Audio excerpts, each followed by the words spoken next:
আমাদের পাগল মন, জোরে বলেন কি মন? পাগল মোহন মোহন রে, মন কেন উল্টো পাল্টা বলে?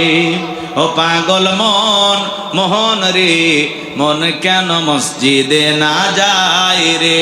আল্লাহ রে, কোন দুনিয়ায় পাঠাইলাই আমারে? আছে না নাই? বলবো না রাগ করবেন?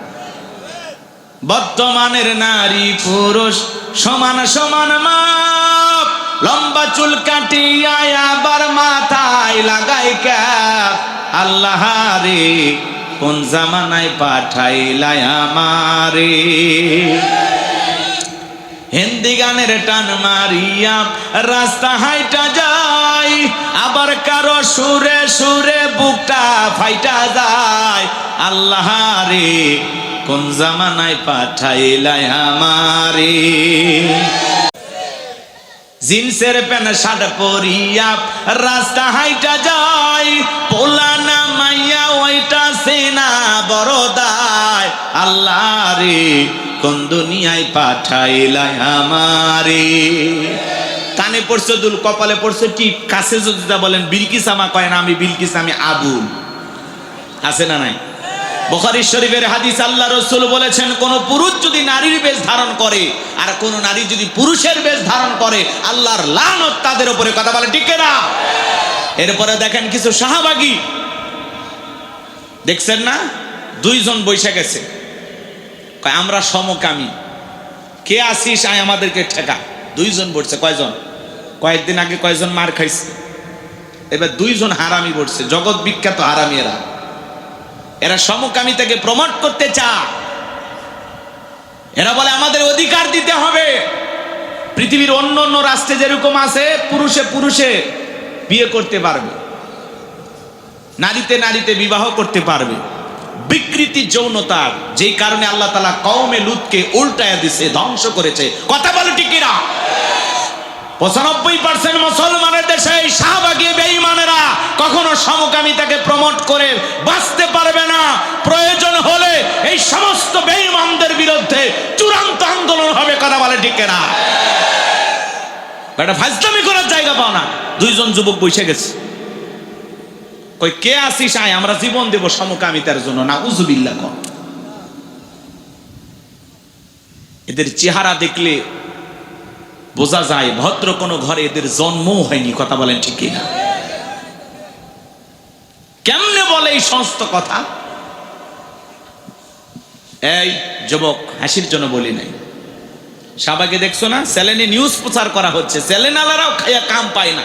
ওই দুইজনা নিউজ, এখানে 10,000 মানুষ কোরআনের কথা শুনবে, এটা নিউজ হবে না। কথা বলে না কেন? দুইজন বেঈমান বসে গেছে, একটা হারাম জঘন্যতম অপরাধ বিকৃত যৌনতার, সেটার অধিকার প্রতিষ্ঠিত করার জন্য, সমকামিতার আইন পাশ করার জন্য দুইজন বসে গেছে। সবগুলো পিটায় পাছা লাল করে দেওয়া লাগবে। কথা বলেন ঠিক কিনা? কত বড় গদ্ধব, কত বড় মূর্খ নাদান হলে এই সমস্ত কথা বলার সাহস পায়। কথা বলেন ঠিক কিনা? এদের থাবড়াইয়া কান ঝালাপালা করে দেওয়া লাগবে। কথা বলেন ঠিক কিনা? এটা মুসলমানের দেশ, মসজিদ মাদ্রাসার দেশ, আল্লাহওয়ালাদের দেশ। এই দেশের সমকামিতার আইন আমরা জীবিত থাকতে পাশ করতে দেব না। কথা বলেন ঠিক কিনা? ওরা তো আমাদের চেনে নাই।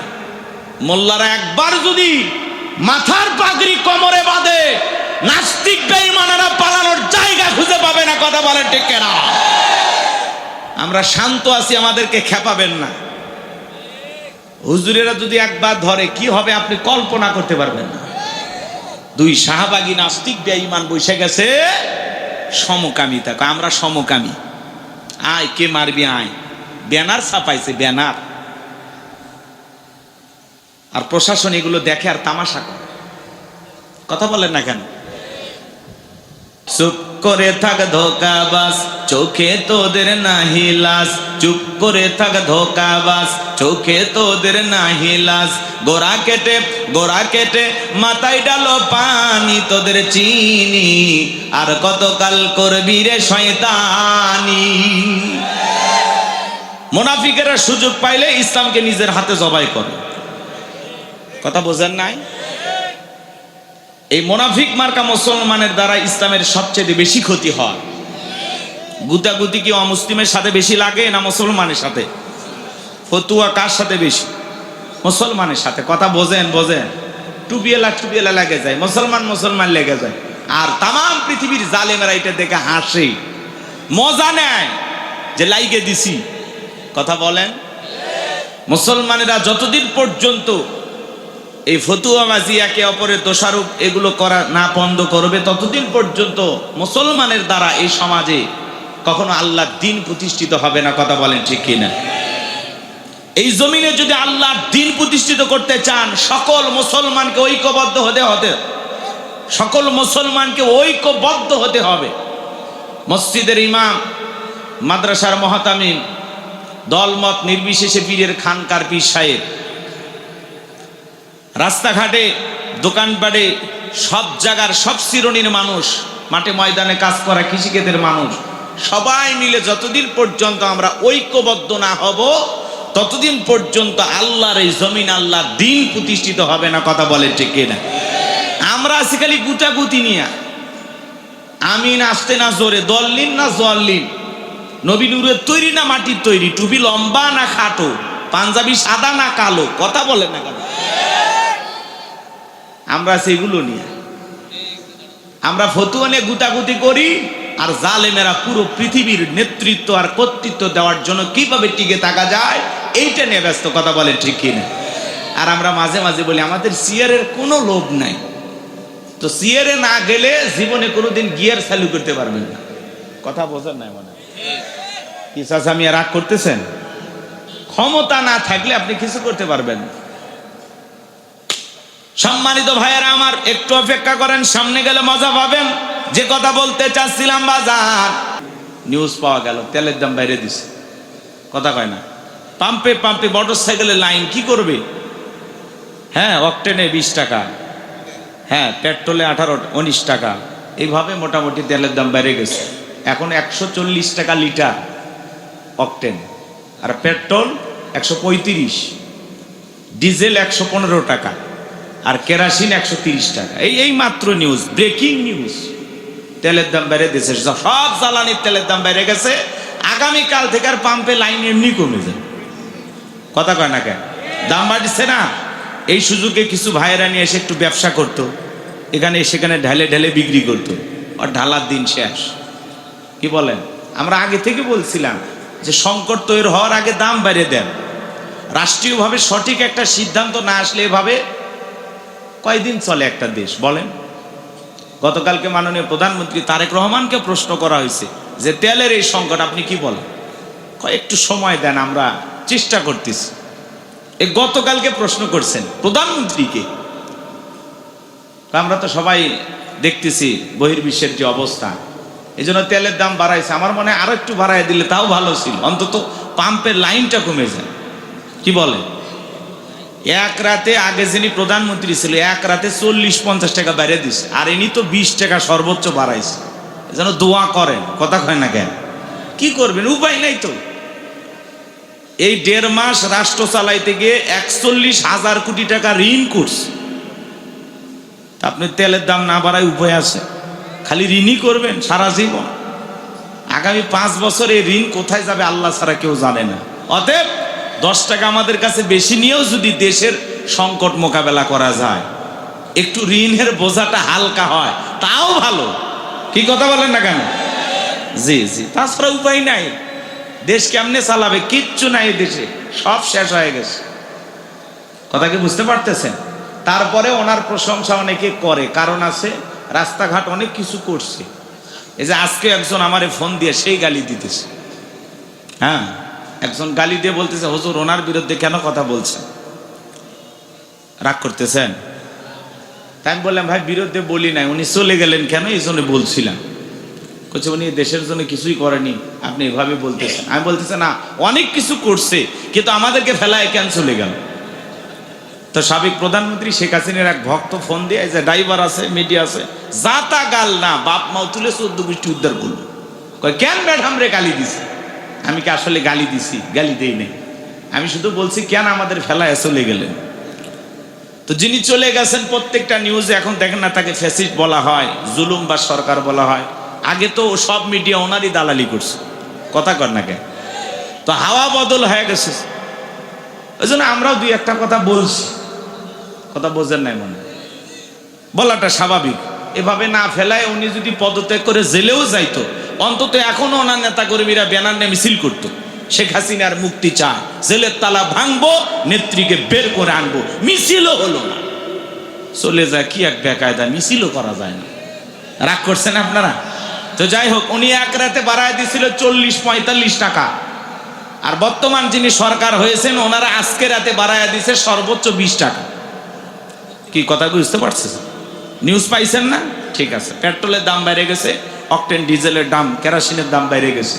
আগামীকাল থেকে আশা করা যায় পাম্পের লাইন কিছুটা হলেও কমবে, বিশেষ করে যারা বাড়িতে রিজার্ভ করছে, কয় মেলা খাটাখাটি করছি, আর পাম্পে যাওয়ার দরকার নাই, বাড়িতে যেটা আছে এইটাকে পুরাই। এমনও চাষা আছে ট্যাঙ্কি ফুল, মোটরসাইকেলের ট্যাঙ্কি ফুল, তারপরে তেল নিতে গেছে, রাগ করে যে পাম্পে যে ছেলেটা তেল দেয়, কি বলেন আপনারা, নজল ম্যান, আচ্ছা, ও তেল দিতে গিয়ে দেখে ট্যাঙ্কি ফুল, এইবার কয় চাপ দিতেই থাক, ভোরে সব পড়ে গেছে, কয় দাম দিয়ে যা, চাষা ভাইগে যাবার চাচ্ছে, কলার ধরছে, টাকা দিয়ে যা। কথা বোঝেন না? এরকম কিছু লোক আছে থাকার পরেও হাহাকার করে। তো আল্লাহ যেন আমাদের সবাইকে হেদায়েত দান করেন, সুন্দর একটি বাংলাদেশ আমাদেরকে দান করেন। পরিবেশ পরিস্থিতি যাই আসুক, সবাই মিলে মিশে যেন একটা সুন্দর বাংলাদেশ গঠনের জন্য আমরা সবাই যেন ঐক্যবদ্ধ থাকতে পারি, আল্লাহ তাওফিক দান করুন। চিল্লা বলুন আমিন। আমার পূর্বে আলোচনা রেখে ধন্য করেছেন হযরত মাওলানা মুফতি আব্দুল্লাহ সাহেব, আল্লাহ পাক তার গোলামের কণ্ঠ দিনের জন্য কবুল করুন। চিল্লা বলুন আমিন। আরো কথা বলেছেন, আমার পাশে বসে আছেন আমার প্রিয় ভাই, আমাদের অত্যন্ত মহাব্বতের মাওলানা কবির বিন সামাদ, ইসলামী সঙ্গীত শিল্পী। আপনারা জানেন ওনার আলোচনা আমাকে নতুন করে করার দরকার নাই, সারা দেশ ওনার জন্য এখন পাগল। সেই টেকনাফ থেকে তেতুলিয়া, রূপসা থেকে পাতুরিয়া, কই কক্সবাজার, কই চট্টগ্রাম, কই দেশের বাইরে, আল্লাহর এই গোলামকে আল্লাহ কবুল করেছেন। কথা বলেন ঠিক কিনা? এই যে আপনাদের এলাকার সন্তান, তাই না? এ পাশেই বলছে, পাশের ইউনিয়নে বাড়ি হুজুর, তারপরেও বক্তা আসছে, তারপরে কয় না আর একটা গান গাওয়ালে। তার মানে কি মহাব্বত, কি ভালোবাসা। আর প্রবাসীদেরকে নিয়ে যে গানটা গাইলো, মায়ের যে কথাগুলো বললো, আমার চোখে পানি ছলছল করতেছিল। আমি প্রবাসী না, তারপরে মায়ের প্রতি সকল সন্তানের আবেগ আছে না নাই? তো আল্লাহ যেন ভাইয়ের কণ্ঠকে কিয়ামত পর্যন্ত কবুল করেন। চিল্লা বলেন আমিন।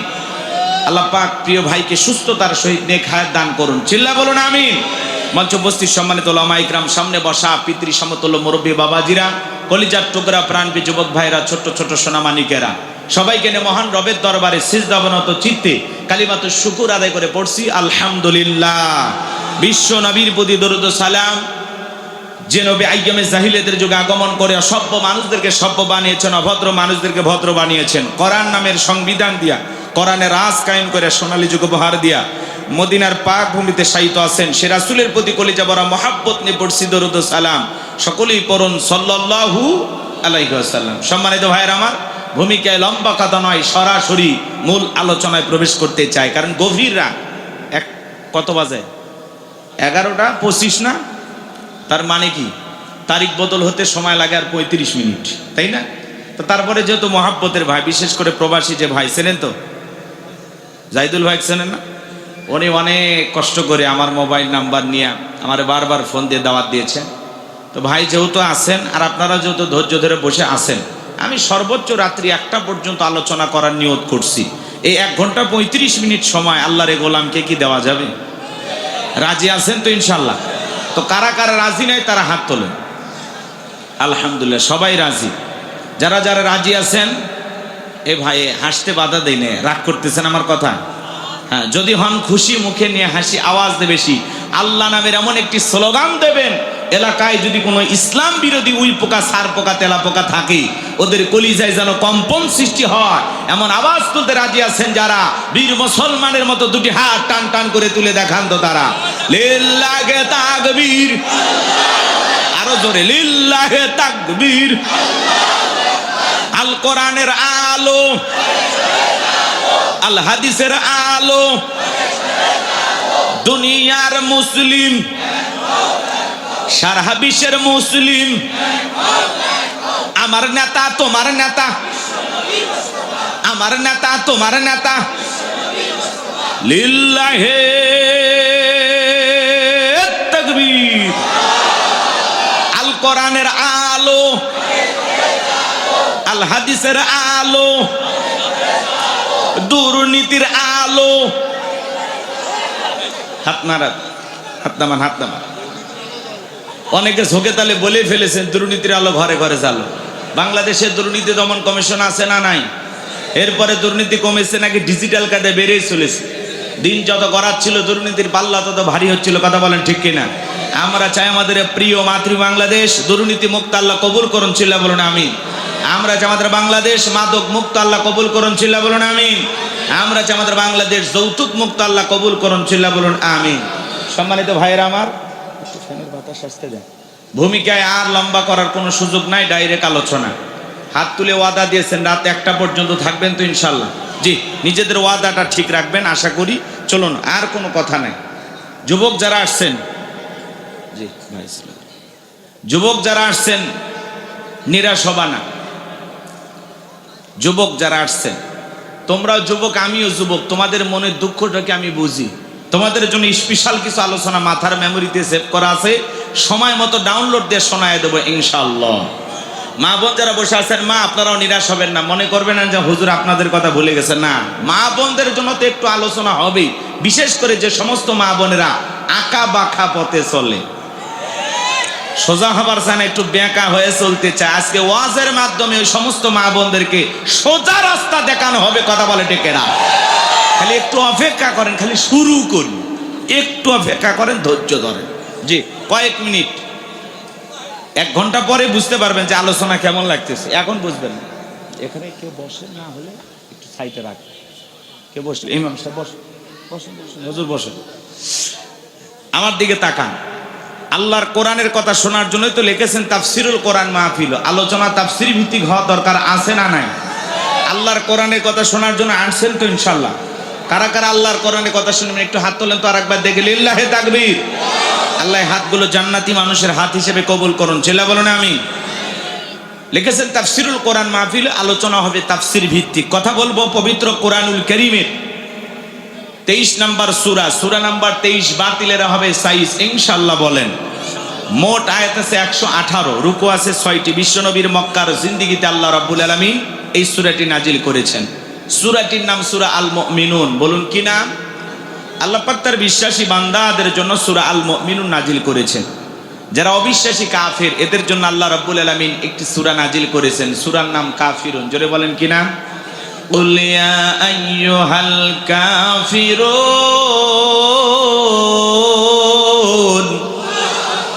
কাফেরদের জন্য আল্লাহ রাব্বুল আলামিন সূরা কাফিরুন নাজিল করেছেন। যেই দিকে সাদা ধরে সেদিকে গোলালু মার্কা সব তরকারিতে চলে। সুবিধাবাদ জিন্দাবাদ। যারা গাছের গোড়া কেটে মাথায় পানি ঢালে ওদের নাম কি? মুনাফিক। এই মুনাফিকদের জন্য আল্লাহ রাব্বুল আলামিন একটি সূরা নাজিল করেছেন, সূরাটির নাম হলো মুনাফিকুন। কি নাম? মুনাফিকদের স্বভাব হলো ইসলাম নামের গাছের গোড়া কেটে মাথায় পানি ঢালে। কথা বলেন না কেন? চুপ করে থাক ধোকাবাজ, চোখে তোদের নাহি লাজ। চুপ করে থাক ধোকাবাজ, চোখে তোদের নাহি লাজ। গোড়া কেটে মাথায় ডালো পানি, তোদের চিনি আর কতকাল করবি রে শয়তানি। মুনাফিকেরা সুযোগ পাইলে ইসলামকে নিজের হাতে জবাই করে। কথা বোঝেন নাই? এই মুনাফিক মার্কা মুসলমানের দ্বারা ইসলামের সবচেয়ে বেশি ক্ষতি হয়।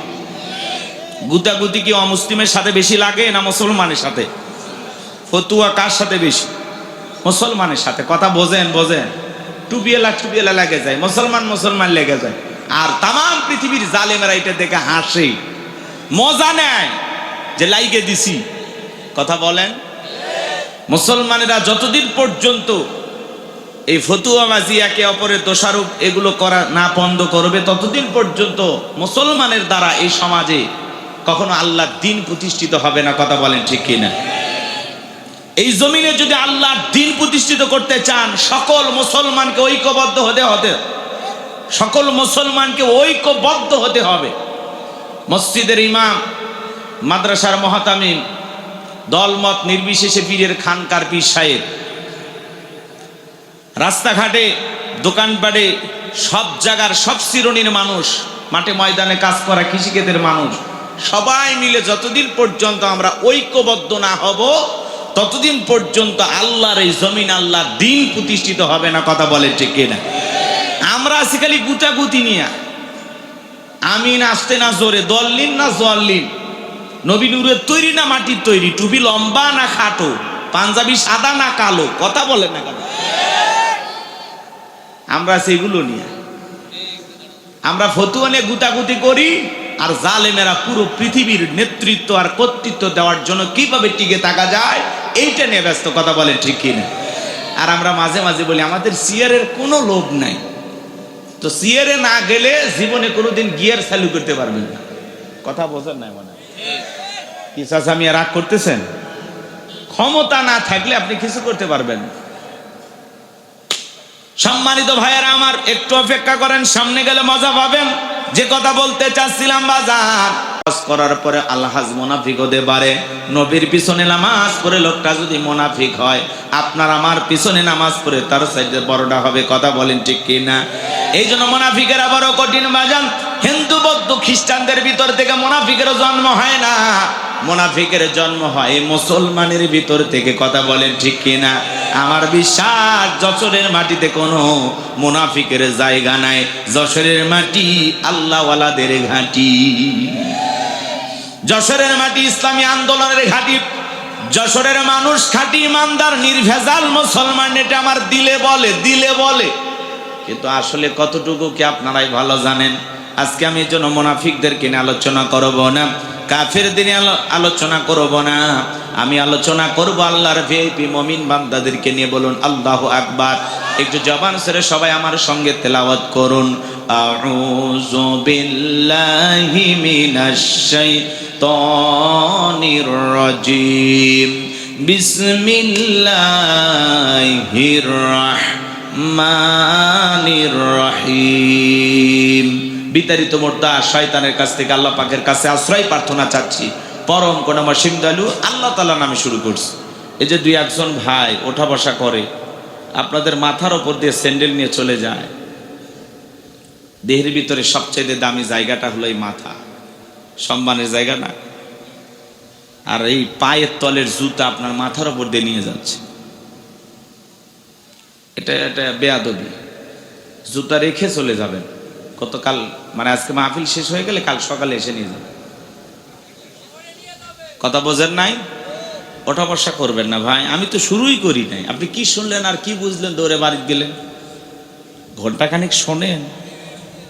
আমি কি নাচন জানি না, মাজার ব্যথাই পারি না। একটু অপেক্ষা করেন, লাফাইন না। এই লাফালাফি শ্রোতা আমি পছন্দ করি না। এমনি রাত গভীর হয়ে গেছে, তাই না? একটু আল্লাহর হস্তে বসবেন। দয়া করে কেউ উঠে আমাকে কষ্ট দেবেন না। আমি মুসাফির, মুসাফির মেহমানকে কষ্ট দিতে নাই, তাই না? শোনার জন্যই তো আসছেন, নাকি অন্য কোনো উদ্দেশ্য আছে? আর যদি বলেন হুজুর ছেড়ে দেন, তাহলে সবাই মিলে একসাথে বাড়িতে যাব। একা যাচ্ছেন কেন? কি বলেন হুজুর?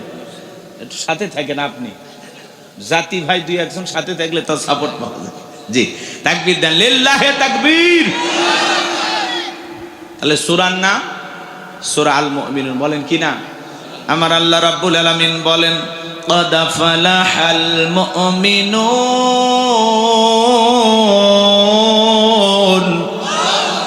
যে কোনো আয়াত বা সূরার তাফসীর করতে হলে কোন প্রেক্ষাপটে কোন সময় আল্লাহ তাআলা সেই সূরাটি বা আয়াতটি নাজিল করেছেন, সে নাজিলের প্রেক্ষাপট জানার দরকার আছে না নাই? আরবিতে বলা হয় শানে নজুল। যদি শানে নজুল আলোচনা করা হয় তাহলে তাফসীর বুঝতে সহজ হয়। তাহলে এই সূরাটি কোন প্রেক্ষাপটে কোন সময় নবীজির উপরে আল্লাহ তাআলা নাজিল করেছেন আমাদের একটু জানার দরকার আছে না নাই? আমি কি একটু বলবো, সংক্ষিপ্ত করে একটু বলি, লম্বা করতে গেলে লম্বা হয়ে যাবে। সম্মানিত ভাইয়েরা আমার, নবীর প্রিয় সাহাবী হযরত ওমর ফারুক রাদিয়াল্লাহু তাআলা আনহু ডেকে বলেন, আমি মৌমাছির গুনগুন আওয়াজ শুনলাম। ডানে তাকায় মৌমাছি নাই, বামে তাকায় মৌমাছি নাই।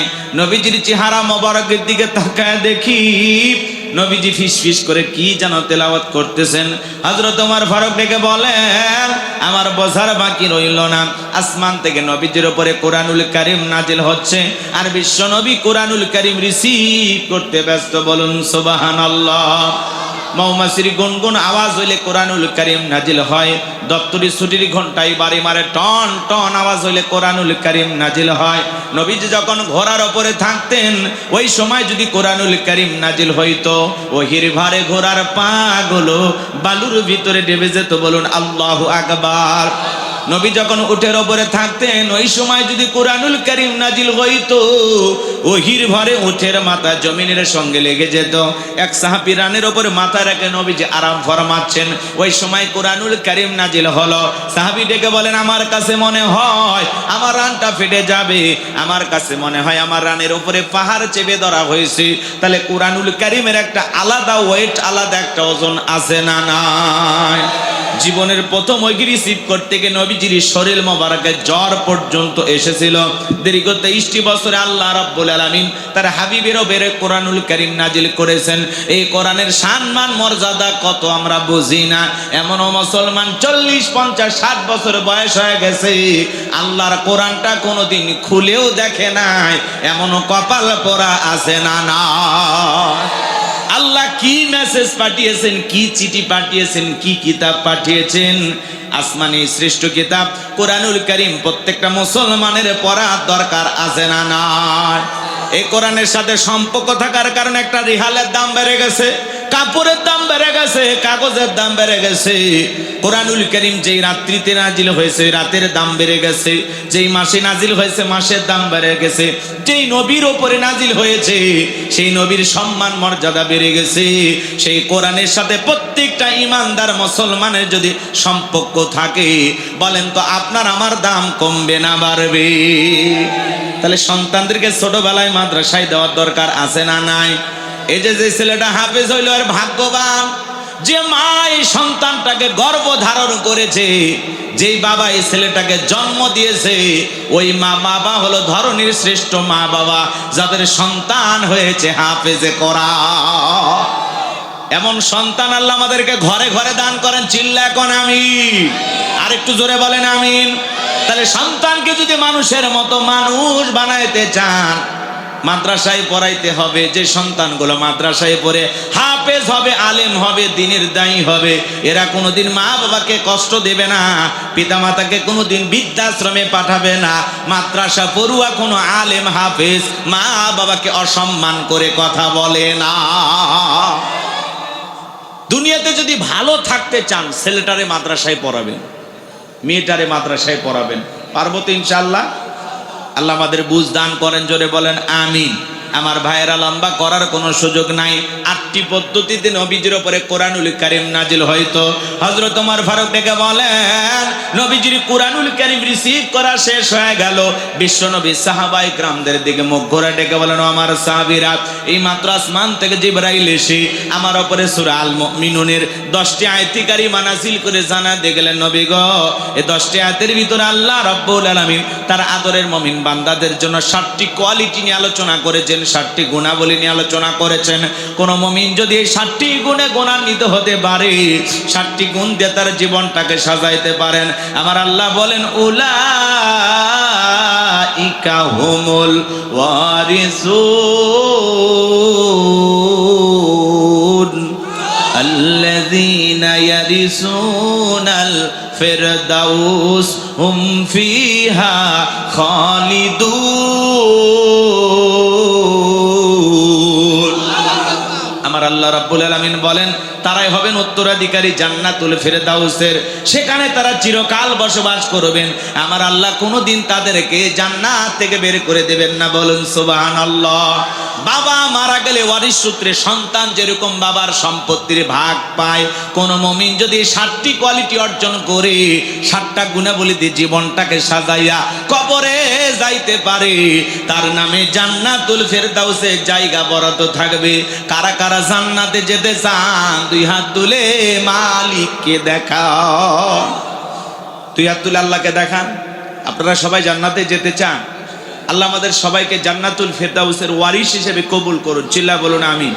আরেকটু জোরে বলুন আমিন। আরো একবার বলুন আমিন। এবার 7টা আঙ্গুল দেখান। জান্নাতে যেতে হলে কয়টা গুণাবলী? 7টি। জোরে বলেন কয়টি? 7টি। আরো জোরে। জোর হলো না, উঠেই যাবে। একটু বারবার বলায় নিলাম যাতে মন খারাপ না হয়। কষ্ট হচ্ছে আপনাদের? সম্মানিত ভাইয়েরা আমার, এই 7টি কোয়ালিটি কি 7টি গুণাবলী কি একটু জানার দরকার আছে না নাই? আরে ভাই, কারো যদি ঢাকা গুলশানে বাড়ি থাকে, লোকটার মোশানি আলাদা, ভাবি আলাদা। হুজুর ঢাকা গুলশানে থাকে, চিনতেছেন না? কথা কয় না কে? কেউ যদি ঢাকা উত্তরে থাকে, ভাব থাকে না হুজুর ঢাকা উত্তরেই থাকে। কথা বলেন। ঢাকা উত্তরা গুলশানে জায়গার দাম কত জানেন? কোটি কোটি টাকা। তাহলে ঢাকা গুলশান উত্তরে বাড়ি থাকলে এই লোকটার যদি ভাব মোশান বাইরে যায়, গোলাম রব্বানির ওয়াজ শুনে ঢাকা গুলশানে উত্তরে না, ঠিকানা হবে জান্নাতুল ফিরদাউসে, যদি আলোচনা শুনে আমল করতে পারে। কথা আমার না, কথা আমার মালিকের। আমি শুধু বাঁশিতে সুর তুলতেছি, বাঁশিওয়ালাকে। হ্যাঁ, কোরআন বিশ্বাস হয়। আলোচনার যদি বিশ্বাস করতে চান, কোরআনটাকে বিশ্বাস করতে চান, তাহলে শোনা লাগবে। প্রত্যেকটা পয়েন্ট আল্লাহ নিজে বলে দিয়েছে, আমি শুধু আপনাদেরকে শোনায় দেব, অ্যাডভাইস করার জন্য আসছি। নতুন কিছুই আমার কাছে নাই। ওই 1500 বছর আগে আল্লাহ যেটা নাজিল করেছেন সেই কথাগুলো বলবো, ফাঁকে ফাঁকে একটু গ্যাটিস ঢুকাবো আর কি। কিন্তু এই গ্যাটিস কোরআনের ভিতরে ঢুকানো যাবে? হ্যাঁ, যুগের সাথে তাল মিলিয়ে যেটুকু বলা যায় সেটুকুই বলা হবে ইনশাআল্লাহ। তাহলে 7টি গুণাবলী কি আমরা শুরু করে দেব? কষ্ট হবে না তো ইনশাআল্লাহ? যে একটু ধৈর্য নিয়ে বসেন। সম্মানিত ভাইয়েরা আমার, নবী তখন সাহাবা ইকরামদের সামনে তেলাওয়াত করলেন। আমার আল্লাহ বলেন, ক্বাদ আফলাহাল মুমিনুন। আমার আল্লাহ রাব্বুল আলামিন বলেন, অবশ্যই মুমিনেরা সফল। অলরেডি মুমিনেরা সফল। সফল হয়েছে তারা, ঈমান এনেছে যারা। আল্লাহু আকবার। আমরা মনে করি ক্ষমতা থাকলে সফল, টাকা থাকলে সফল, যশ খ্যাতি থাকলে সফল, নায়ক সুপারস্টার গায়ক এরা বুঝি সফল না। আল্লাহর কাছে এগুলো সফলতার মাপকাঠি না। আল্লাহর কাছে সফল হতে পারবে তারা, ঈমান আনবে যারা। ক্বাদ আফলাহাল মুমিনুন, অবশ্যই মুমিনেরা সফল। কে বলতেছেন? আল্লাহ বলতেছেন অলরেডি মুমিনেরা সফল, অবশ্যই মুমিনেরা সফল। সফল হয়েছে তারা, ঈমান এনেছে যারা। আল্লাহু আকবার। আমরা মনে করি কি ক্ষমতা থাকলে সফল। বর্তমান পৃথিবীর সবচেয়ে ক্ষমতাধর ব্যক্তির নাম হলো ডোনাল্ড ট্রাম্প, আমেরিকার প্রেসিডেন্ট। লোকটা আধা পাগল। কথা কয় না কেন? লোকটা কি আধা পাগল, এর মাথা ঠিক নাই। এর কাজই হলো পুরো পৃথিবীতে খালি যুদ্ধ লাগাই দেওয়া। চাত্তা খারাপ না, বিশ্ব বদমাইশ, আন্তর্জাতিক লেভেলের বদমাইশ, চরম লেভেলের বেয়াদব। কথা কি বুঝতে পারতেছেন? হুজুর মানুষ তো বেশি গালি দিতে পারি না। তাছাড়া আমি কি এই দেশের মানুষ না? ওইরকম 50টা গালি আমার মুখস্থ আছে না, দেই না, বিবেকে বাধা দেয়। কথা কি বুঝতে পারতেছেন? সবটুকু ঘৃণা নিয়ে বলতেছি, এরা হলো পুরো পৃথিবীর সকল মুসলমানের দুশ্মন। কথা কি বুঝতে পারতেছেন? বর্তমানে যদি পৃথিবীতে 4-5টা দুশ্মনের হিসাব করেন, এর মধ্যে একজন। কথা কয় না কেন? এরা ওপরে ভালো কিছু বুঝায়, কিন্তু এরা পুরোটাই হলো আমাদের দুশ্মন। এরা কখনো মুসলমানের ভালো চায় না, এরা কখনো মুসলমানের কল্যাণকামী হতে পারে না। ওই যে একটা ম্যাক্রো নাকি আছে, কথা কয় না? হ্যাঁ, ও আজকে একটা ইতালির প্রেসিডেন্ট, মহিলা প্রেসিডেন্ট গেছে, যাত্রা জোরে জোরে ধরে চুমা খাইলো না, কিস করছে, ওটা ক্যামেরা পর্যন্ত আওয়াজ আসছে। এই ম্যাক্রো যে দেশে সবচাইতে নবী বিদ্বেষী কাজ হয়। কথা বলে না কেন? যারা মাঝে মাঝে সুযোগ পাইলে নবীর কার্টুন তৈরি করে দেয়ালে টাঙায়, এই হলো ফ্রান্সের জালেমেরা। কথা কি বুঝতে পারছেন? সেই দেশের প্রেসিডেন্ট ম্যাক্রো। ও আজকে ইতালির এক মহিলা প্রেসিডেন্ট গেছে, গাড়ি থেকে নামতে দেরি, বুকে জড়ায় ধরতে দেরি করে না, তারপর এই গালে একটা কিস, ওই গালে একটা কিস। মহিলা লজ্জায়, অমুসলিম, তারপরে লজ্জায় ঢলে পড়ছে, ও আরো চাপে ধরছে। এই ঢলা ঢলি বলেন, এগুলো কি মেনে নেওয়া যায়? এগুলো কি সভ্য ভদ্র মানুষের কাজ? হোক না অন্য ধর্মের। এক দেশের প্রেসিডেন্ট আর এক দেশের প্রেসিডেন্ট, পুরুষ হইলে না হয় হাত ধরে ঝাঁকাঝাঁকি করে, মহিলা হলেও না হয় হাত ধরলো। জায়েজ না জায়েজ বলে কি লাভ? এরা তো বেঈমান। এরা কি হালাল হারামের ফতুয়া দিয়ে লাভ নাই। এরা তো অমুসলিম, এদের তো ঈমানই নাই। কিসের হালাল কিসের হারাম? এরা পাক্কা বদমাইশ। আমি চিন্তা করলাম, আজ থেকে 2-3 বছর আগে প্লেনের ভিতরে এই ম্যাক্রোর বউ যে কায়দা সোয়ার মারছে, আজকে যদি খালি দেখে ইতালির প্রেসিডেন্টকে যেভাবে চুমা খাইছে, ওর বউ যে ওর কয়টা বাজাবে আল্লাহ ছাড়া কেউ জানে না। রাগ করতেছেন আপনারা? তাহলে এরা হলো কি? বিধর্মী। এদের ভিতরে কোনো সভ্যতা, ভদ্রতা, আদব, আখলাক কিচ্ছু নাই। একটা কুকুরও যা, এরাও তাই। কথা কি বুঝতে পারছেন? জি, কষ্ট হচ্ছে আপনাদের? তাহলে বর্তমান পৃথিবীর সবচাইতে বড় নেতা আমেরিকার প্রেসিডেন্ট ডোনাল্ড ট্রাম্প। আর আপনাদের এই সলুয়া বাজারই বলি, ঠিক আছে তো নাকি বাজারের নাম? সলুয়া বাজারে আল্লাহর একজন বান্দা তরি তরকারি বিক্রি করে, সবজি বিক্রেতা। আজান দেওয়ার পরে আল্লাহর এই গোলাম যদি মসজিদে গিয়ে মাথা আনত করে আল্লাহকে সেজদা দেয়, পৃথিবীর বড় নেতা ডোনাল্ড ট্রাম্পের চাইতে সলুয়া বাজারের কাঁচা তরি তরকারি বিক্রি করা সবজি বিক্রেতা ইমানদারের দাম আল্লাহর কাছে কম না বেশি? তার মানে কি বুঝলেন? ইমান আছে যার, আল্লাহর কাছে দাম আছে তার। এই বেঈমানেরা ক্ষমতার দিক দিয়ে দুনিয়াতে সফল হতে পারে, এরা ক্ষমতার দাম্ভিকতায় অহংকারে একটা দেশ আর একটা দেশকে নষ্ট করে দিতে পারে, চুরমার করে দিতে পারে। বেঈমানদের ক্ষমতা দুনিয়ার জমিনে চলবে, মরার পরে সবগুলো বেঈমানকে পিটাইয়া জাহান্নামে পাঠাবেন তিনি কে? এ বাজানগো আমার, এই জন্য আল্লাহ রাব্বুল আলামিন বলেন কদ আফলাহাল মুমিনুন, অবশ্যই মুমিনেরা সফল, অলরেডি মুমিনেরা সফল হয়েছে তারা, ঈমান এনেছে যারা। ক্ষমতা থাকলে সফল হওয়া যায় না, টাকা থাকলে সফল হওয়া যায় না, নায়ক, সুপারস্টার, গায়ক, ক্রিকেটার, ফুটবলার হলে সফল হওয়া যায় না, ভালো ব্যবসা করলে সফল হওয়া যায় না। আল্লাহর কাছে সফল হতে পারবে তারা, ঈমান আনবে যারা। তাহলে আমি বলবো সফল হয়েছে কারা? আপনারা বলবেন ঈমান এনেছে যারা। আপনার চেহারা কালো হোক, ফর্সা হোক, লম্বা হন, খাটো হন, ধনী হন, গরিব হন না আপনি রাস্তার ভিক্ষুক, মিসকিন, তাতে কোনো সমস্যা নাই। আপনার ভিতরে ঈমান আছে, আল্লাহর কাছে আপনার দাম আছে।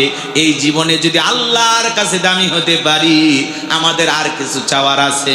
তাহলে আমি বলবো সফল হয়েছে কারা? আপনারা বলবেন ঈমান এনেছে যারা। বলতে পারবেন? বলুন সফল হয়েছে কারা? আরেকটু জোরে, সফল হয়েছে কারা? আল্লাহর কাছে সফল হতে পারবে তারা, ঈমান আনবে যারা। বিদেশে যাইতে গেলে কি লাগে? পাসপোর্ট লাগে, ভিসা লাগে। আগে কি লাগে? পাসপোর্ট। পাসপোর্ট ছাড়া ভিসা লাগবে? ঈমান হলো জান্নাতে যাওয়ার পাসপোর্ট। কথা কয় না? যার ঈমান আছে তার জান্নাতের ভিসা লাগবেই, লাগবেই, লাগবেই ইনশাআল্লাহ। যার ঈমান নাই, জান্নাতে যাওয়ার কোনো সুযোগ। জান্নাতে যাইতে গেলে কি লাগে ভাই? ঈমান নামের পাসপোর্ট লাগে। আমার কথা কি বুঝছেন? আল্লাহ যে আমাদের কত ভালোবাসে, আপনি একটু চক্ষু বন্ধ করে 1 মিনিট চিন্তা করলে বের হয়ে আসে। আল্লাহ ভালোবাসা মুসলমানের ঘরে জন্ম দিয়া জান্নাতের রাস্তা একটু আগায় দিছে। সুবহানাল্লাহ কবে না? কি সুবহানাল্লাহ ধার করে বলা লাগবে? আল্লাহ ভালোবাসা পৃথিবীর শ্রেষ্ঠ ধর্ম ইসলাম ধর্মের মানুষ বানাইছে, এজন্য আমরা খুশি না বেজার? আর ইসলাম ধর্মের মানুষ বানায় জান্নাতের রাস্তা আল্লাহ আরেকটু আগায় দিছে। এরপরে পৃথিবীর শ্রেষ্ঠ কিতাব কোরআনুল কারীম দান করে জান্নাতের রাস্তা আল্লাহ আরেকটু আগায় দিছে। এরপরে আখিরি পয়গাম্বার, আখিরি নবীর, আখিরি উম্মত বানাইয়া জান্নাতের রাস্তা আল্লাহ আরেকটু আগায় দিছে। এখন একটু আমল করলেই জান্নাত। আমরা এদিক খেয়াল করেন, জাতির দিক দিয়ে সেরা জাতি, ধর্মের দিক দিয়ে শ্রেষ্ঠ ধর্ম পেয়েছি, কিতাবের দিক দিয়ে সেরা কিতাব পেয়েছি, নবীর দিক দিয়ে শ্রেষ্ঠ নবী পাইছি, সব দিক দিয়ে সেরা। আজকে গোলাম রব্বানির কথাগুলো যদি আমল করতে পারেন, জান্নাতটাও জুটবে সেরা ইনশাআল্লাহ। জান্নাতুল ফেরদাউস কি ছোট জান্নাত না সবচেয়ে বড় জান্নাত? সবচেয়ে বেশি মর্যাদাপূর্ণ জান্নাত। সুবহানাল্লাহ। সবচেয়ে ভিআইপি জান্নাত। সবই ভালো, আল্লাহ যা বানাইছে সব ভালো। এর মধ্যে কোয়ালিটির দিক দিয়ে 1 নাম্বার। কয় নাম্বার? কথা কি বুঝতে পারতেছেন? তাহলে 1 নাম্বার জান্নাতে যেতে গেলে 1 নাম্বার আমল করার দরকার আছে না নাই? আমার দিকে তাকান। একজন অমুসলিম জোহরের নামাজের পূর্বে কালেমা পড়ে ঈমান এনেছে। এখন আপনারাই বলুন, এই অমুসলিম জোহরের নামাজ পড়ে কালেমা, এদিক খেয়াল করেন, জোহরের নামাজের পূর্বে কালেমা পড়ে মুসলমান হয়েছে। এখন এই ব্যক্তির উপরে জোহরের সালাত আদায় করা কি ভাই মঞ্চে কথা বলেন, জাহিদুল ভাই একটু দয়া করে একটু কথা বলেন, আসে বললে আমার এলোমেলো হয়ে যাবে। তাহলে ওই ব্যক্তির উপরে জোহরের সালাত আদায় করা কি? তার মানে ঈমান আনার পরে মুমিন জীবনের সবচেয়ে গুরুত্বপূর্ণ ইবাদতের নাম হলো নামাজ। কিয়ামতের ময়দানে আল্লাহ তাআলা যখন বান্দার হিসাব শুরু করবেন, এক নাম্বার আল্লাহ তাআলা সালাত দিয়ে শুরু করবেন। সুবহানাল্লাহ। বান্দা যদি সালাতের হিসাব ঠিকঠাক ভাবে দিতে পারে, বাকি হিসাবে যদি একটু 19-20 হয়, কম বেশি হয়ে যায়, আল্লাহ তাআলা সালাতের দিকে তাকায় বান্দাকে মাফ করে দেবেন। আর যদি বান্দা সালাতের হিসাবে ধরা খেয়ে যায়, এক নাম্বার হিসাবে বান্দা যদি থেমে যায়, আটকে যায়, বাকি হিসাবগুলো তার জন্য আরো বেশি কড়াকড়ি হবে, কঠিন হবে। তাহলে সালাতের হিসাবে আমাদের পাশ করার দরকার আছে না নাই? তরুণ যুবকেরা খেয়াল করে শোনো, মুমিন বান্দার এক নাম্বার গুনাহবলী আল্লাহ সালাত দিয়ে শুরু করলেন। তোমরা ভুলে যেও না, তোমাদের জন্য মনে হয় ওয়াজ নাই। 4 নাম্বার গুনাহবলীতে যুবক আর যুবতীর আলোচনা আছে। কয় নাম্বার? তাহলে 1 নাম্বার থেকে 4 যাওয়া দরকার আছে না না? একটু অপেক্ষা করো সোনা ভাই। তাহলে 1 নাম্বার গুনাহবলী আল্লাহ রাব্বুল আলামিন বলেন, আল্লাযীনা হুম ফি সালাতিহিম খাশিউন। মুমিন বান্দার 1 নাম্বার গুনাহবলী যারা নিজেদের সালাত বিনয়ের সহিত, নম্রতার সহিত আল্লাহর ভয় নিয়ে আদায় করে। এই আয়াতের ব্যাখ্যায় তাফসীরকাররা লিখেছেন, তাফসীর ইবনে কাসির থেকে বলছি, অন্তরের ভিতরে সুচিন্তা, দুশ্চিন্তা, বিবির কথা, সংসারের কথা, ব্যবসা বাণিজ্যের কথা, দুনিয়াবি কোনো চিন্তা ভাবনা মনের মধ্যে রাখা যাবে না। আপনি আমি যখন নামাজের মধ্যে দাঁড়িয়ে যাব, অন্তরে একমাত্র ভয় থাকতে হবে কার? ইয়া আইয়ুহাল্লাযীনা আমানুত্তাকুল্লাহ, হে ঈমানদারগণ আমি আল্লাহকে ভয় করো, হাক্কা তুকাতিহি, ভয় করার মতো ভয় করো। কিভাবে নামাজ আদায় করবেন? নবীজি কিভাবে সালাত আদায় করতেন? আম্মা জান আয়েশা ডেকে বলেন, নবীজি নামাজের ভিতরে এত লম্বা সময় দাঁড়িয়ে থাকতেন, মাঝে মাঝে তাকায় দেখতাম নবীজির পা মোবারক ফুলে উঠেছে। আম্মা জান আয়েশা ডেকে বলেন, নবীজি এত লম্বা সময় রুকু করতেন, মাঝে মাঝে মনে হয় নবী আর কোনোদিন রুকু থেকে দাঁড়াবেন না। নবীজি এত লম্বা সময় সিজদা দিতেন। আম্মা জান আয়েশা ডেকে বলেন, মাঝে মাঝে মনে হইতো নবীজি আর কোনোদিন সিজদা থেকে মাথা উঠাবেন না। সবচেয়ে লম্বা সময় সিজদায় থাকতেন মুহাম্মদ সাল্লাল্লাহু আলাইহি ওয়াসাল্লাম।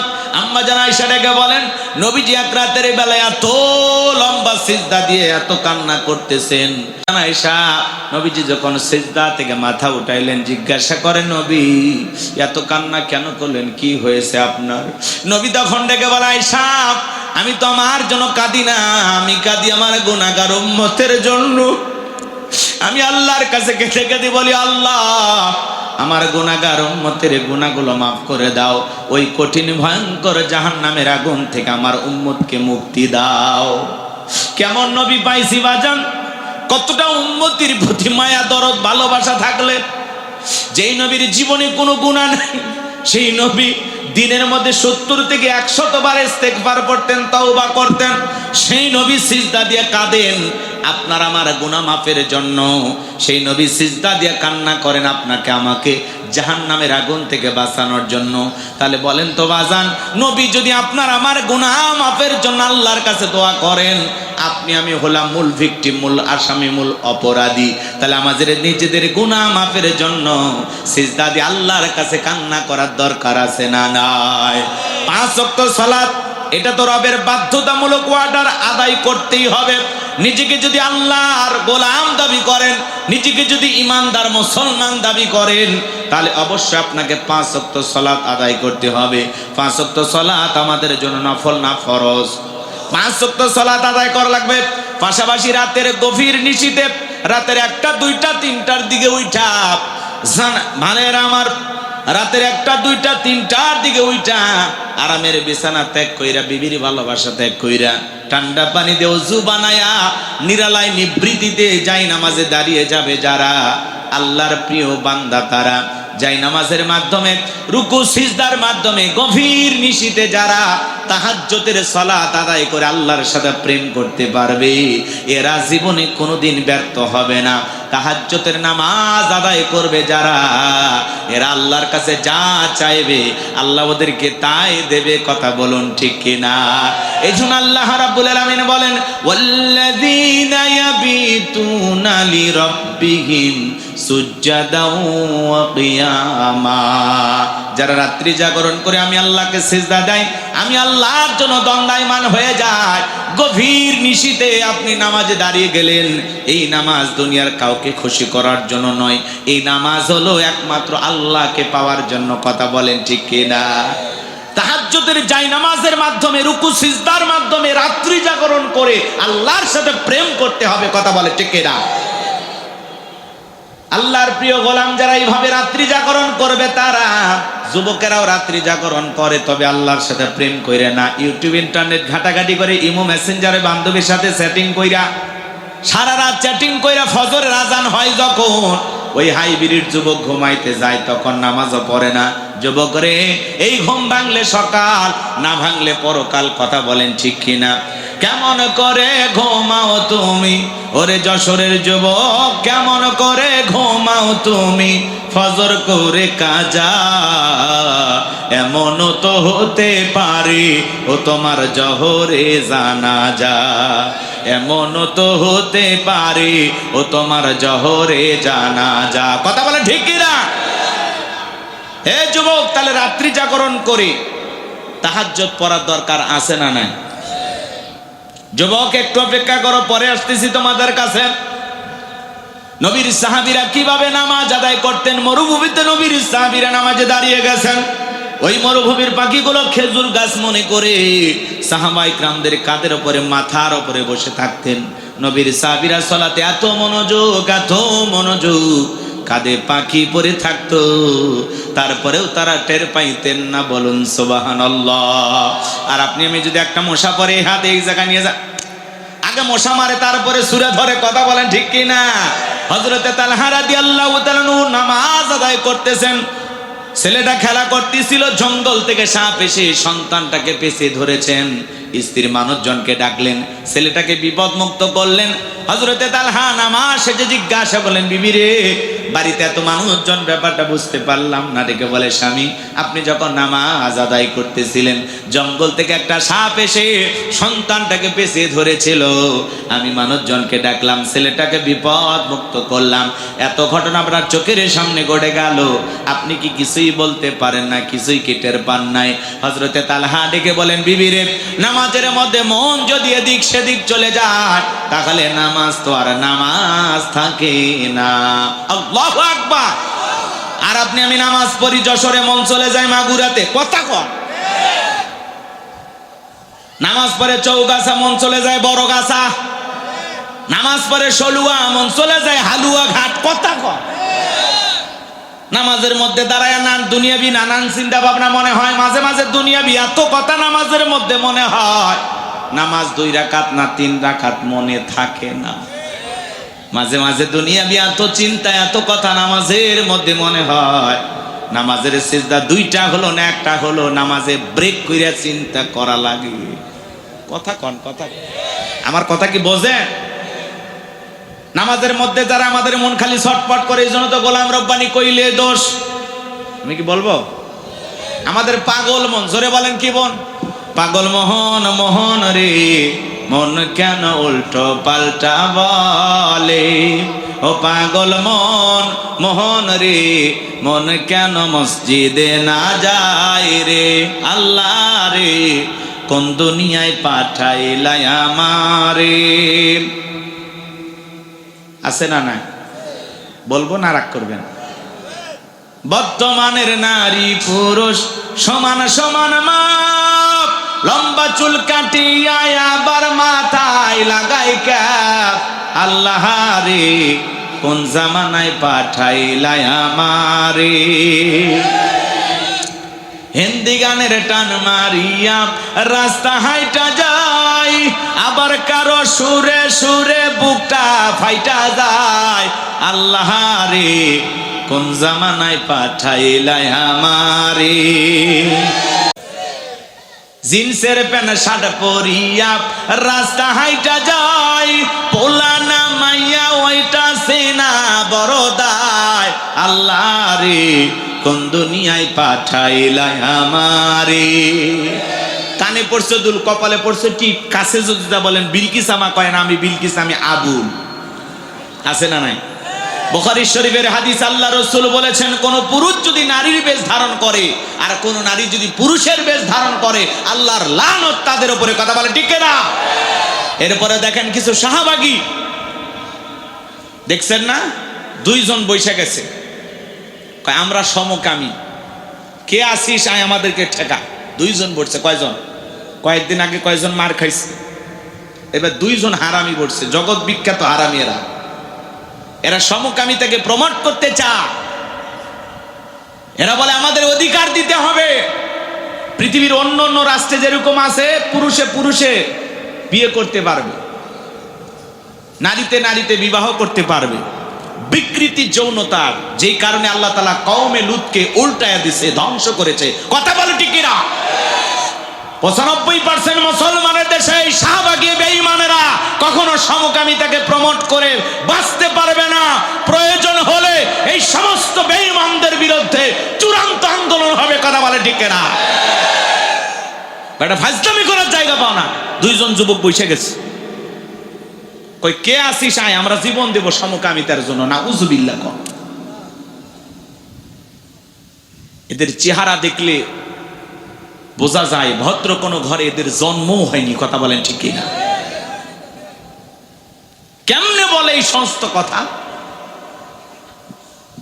এই যুবক, হাসির জন্য বলি নাই, শাহবাগে দেখছো না চ্যানেলে নিউজ প্রচার করা হচ্ছে, চ্যানেলারাও খাইয়া কাম পায় না। ওই দুইজনা নিউজ, এখানে 10,000 মানুষ কোরআনের কথা শুনবে, এটা নিউজ হবে না। কথা বলে না কেন? দুইজন বেঈমান বসে গেছে, একটা হারাম জঘন্যতম অপরাধ বিকৃত যৌনতার, সেটার অধিকার প্রতিষ্ঠিত করার জন্য, সমকামিতার আইন পাশ করার জন্য দুইজন বসে গেছে। সবগুলো পিটায় পাছা লাল করে দেওয়া লাগবে। কথা বলেন ঠিক কিনা? কত বড় গদ্ধব, কত বড় মূর্খ নাদান হলে এই সমস্ত কথা বলার সাহস পায়। কথা বলেন ঠিক কিনা? এদের থাবড়াইয়া কান ঝালাপালা করে দেওয়া লাগবে। কথা বলেন ঠিক কিনা? এটা মুসলমানের দেশ, মসজিদ মাদ্রাসার দেশ, আল্লাহওয়ালাদের দেশ। এই দেশের সমকামিতার আইন আমরা জীবিত থাকতে পাস করতে দেব না। কথা বলেন ঠিক কিনা? ওরা তো আমাদের চেনে নাই। মোল্লারা একবার যদি মাথার পাগড়ি কোমরে বাঁধে, নাস্তিক বেঈমানেরা পালানোর জায়গা খুঁজে পাবে না। কথা বলেন ঠিক কিনা? আমরা শান্ত আছি, আমাদেরকে খেপাবেন না। হুজুরেরা যদি একবার ধরে কি হবে আপনি কল্পনা করতে পারবেন না। দুই শাহবাগী নাস্তিক বেঈমান বসে গেছে সমকামিতা, আমরা সমকামী, আয় কে মারবি আয়। Banner ছাপাইছে, banner. আর প্রশাসন এগুলো দেখে আর তামাশা করে। কথা বলেন না কেন? এক গজব ছিল শরীফের গল্প। ছেলে ভাবতে পারবে মনে মনে যে আমি একটা মহিলা, আবার মহিলা মনে মনে ভাববে আমি পুরুষ। এই মনে মনে ভাবলে কি সব পরিবর্তন হয়? এর ভিতরে গভীর ষড়যন্ত্র আছে। এগুলো আমরা জীবিত থাকতে এই দেশে কখনো প্রতিষ্ঠিত হতে দেব না ইনশাল্লাহ। কথা বলেন না কেন? রাগ করতেছেন আমার কথা? তাহলে যেই দুই যুবক বসে গেছে, এই দুই যুবকের শাস্তি হওয়ার দরকার আছে না নাই? শাস্তি হওয়ার দরকার আছে না নাই? কারা কারা আছেন একটু হাত তুলে দেখান তো। একটা তাকবীর দেন, লিল্লাহি তাকবীর। আমরা জীবিত থাকতে এই দেশে কখনো এই সমকামিতার আইন পাশ করতে দেব না। যে সমস্ত নাস্তিক বেঈমানেরা এগুলো উস্কে দেবে, ওদের আমরা ঠ্যাং ভেঙে দেবো। কথা কোন ঠিক না? এগুলো বললে আবার বলবে হুজুর উস্কে দিছে, আবার কঠিন জ্বালা, কইলেও জ্বালা, না কইলেও জ্বালা। আমার বন্ধুগণ, গভীর মনোযোগ দিয়ে কথাগুলো শুনে যান। খারাপ লাগতেছে নাকি? এদেশে এত স্বাধীনতা আছে, এরপরেও নারীরা নারীদের মতো চলে, পুরুষেরা পুরুষের মতো চলে। তৃতীয় লিঙ্গের মানুষ যারা আছে তারাও চলে, আমরা কাউকে বাধা দেই না। এদেশে বলার স্বাধীনতা আছে, চলার স্বাধীনতা আছে, কিন্তু এমন কোন জঘন্য আইন, এমন কোন জঘন্য কাজের দাবি করা যাবে না যেটাতে আমার আল্লাহ বেজার হয়। কথা বলেন ঠিক কিনা? এই জন্য মা বোনদের বলে যায়, মা যুগের সাথে তাল মিলায় উলঙ্গ পানা বেহাপানা হয়ে চলা যাবে না মা। পর্দা পুশিদা করে চলবেন। নারীদের জন্য পর্দা করা নফল না ফরজ।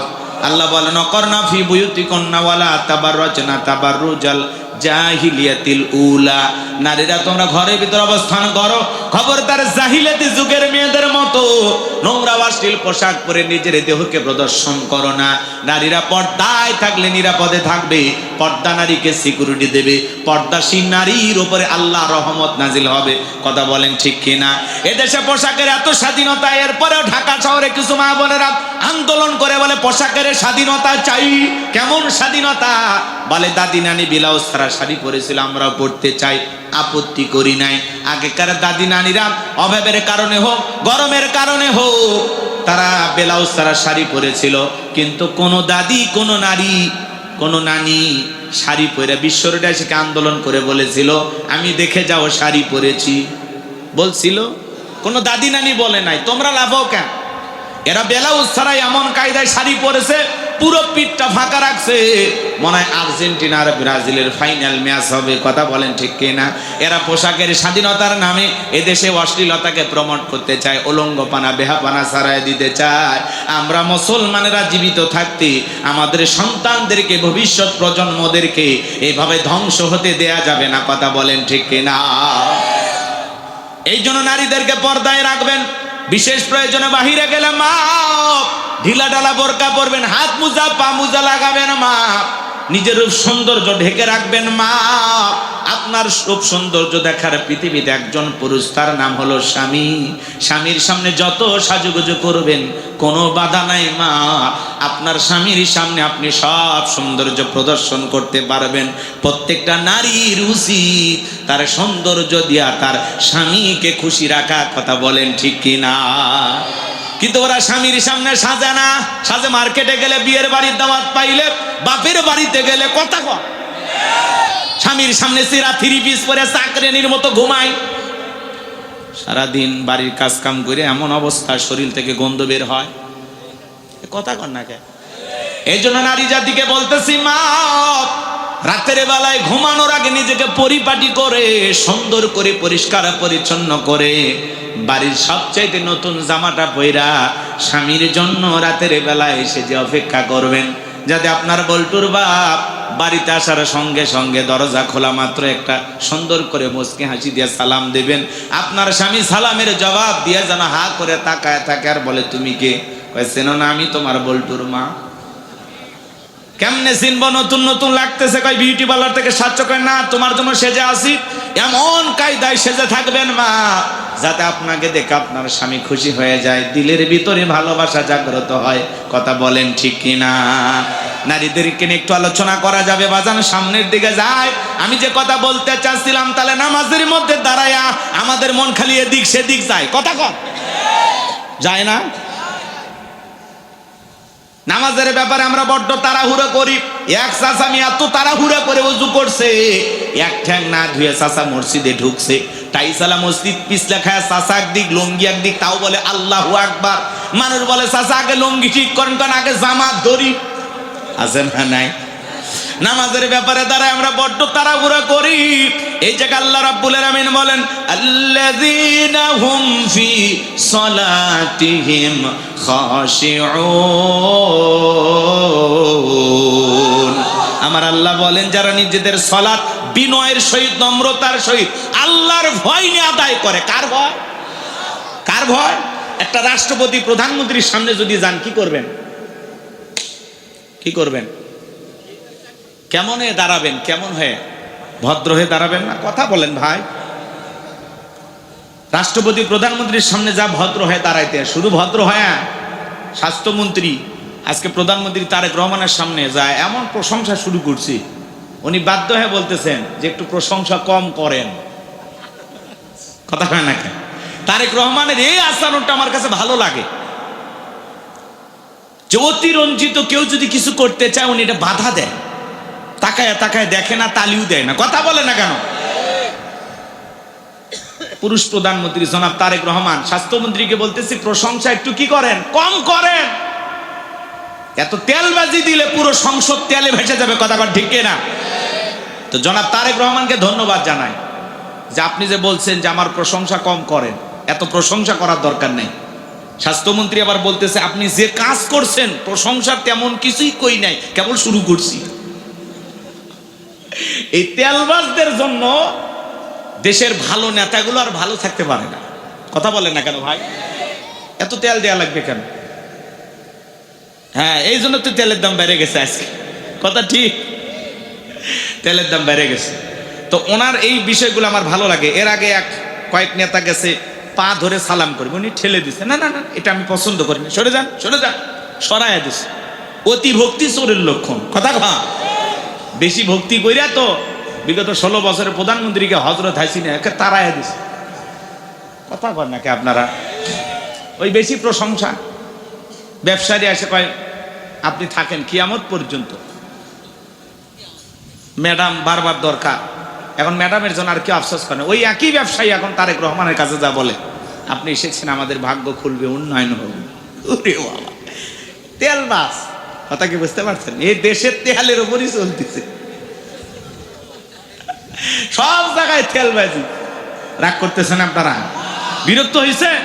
এই বেশি তেলের কারণে 16 বছরে যারা ছিল ওরা ভাইচে গেছে, খালি তেলের কারণে। কথা কি বুঝতে পারতেছেন? এই জন্য এই তেলবাজি বাংলাদেশ আর চলতে দেয়া যাবে না। এত তেলবাজি দিলে তেলের দাম এমনি বেড়ে গেছে, আরো বাড়বে। অতএব সাবধান। তারেক রহমানকে ধন্যবাদ দেয়া যায় এই জন্য যে বেশি প্রশংসা করলে তাদেরকে থামায় দেবেন। থামো বেটা, এত প্রশংসা কিসের? কি কাজ করছি? ক্ষমতায় আসলাম তো 2 মাস, কিসের প্রশংসা করো? কি এমন কাজ করছি প্রশংসা পাওয়ার মতো? কথা কি বুঝতে পারছেন? এভাবে থামায় দিতে হবে, তাছাড়া তেল দেওয়াই চলবে। সম্মানিত ভাইয়েরা, আমার কথায় মনে হয় বিরক্ত হয়েছেন আপনারা। তাহলে বাজান, একটা রাষ্ট্রপতি প্রধানমন্ত্রীর সামনে দাঁড়ালে যতটা নম্র ভদ্র বিনয়ী হয়ে দাঁড়াবেন, যাতে প্রধানমন্ত্রী রাষ্ট্রপতির সাথে বেয়াদবি না হয়। একটা রাষ্ট্রপতি প্রধানমন্ত্রীর সাথে যত নম্র ভদ্র হয়ে দাঁড়াবেন, তার চেয়ে কোটি কোটি গুণ বেশি নম্র ভদ্র বিনয়ী হয়ে নামাজের সময় দাঁড়াইতে হবে। কথা বলেন ঠিক কিনা? এই জন্য আল্লাহ রাব্বুল আলামিন বলেন, আল্লাযীনা হুম ফি সালাতিহিম খাশিউন। আমার আল্লাহ রাব্বুল আলামিন বলেন, যারা নিজেদের সালাত বিনয়ের সহিত দম্ভতার সহিত আল্লাহর ভয় নিয়ে খুশু খুজু ভাব নিয়ে আদায় করে। আপনি আমি যখন নামাজে দাঁড়িয়ে যাব, ও যশোরের মুসলমান ভাইয়েরা, মনে মনে খেয়াল করবেন, আমি নামাজ আদায় করতেছি, আমার আল্লাহ আমাকে দেখতেছেন। আমি নামাজ আদায় করতেছি আর মনে মনে খেয়াল করব, আমার আল্লাহ আমার সামনেই দাঁড়িয়ে আছেন। আল্লাহু আকবার। ফাঁসির আসামি যেমন জীবনের শেষ মনে কইরা 2 রাকাত নামাজ আদায় করে, আপনি জহরের নামাজ আদায় করবেন আর মনে মনে খেয়াল করবেন, এই জহরের নামাজ আমার জীবনের শেষ নামাজ, আমি আসর পর্যন্ত নাও বাঁচতে পারি। এরকম আল্লাহর ভয় নিয়ে নামাজ পড়ার দরকার আছে না নাই?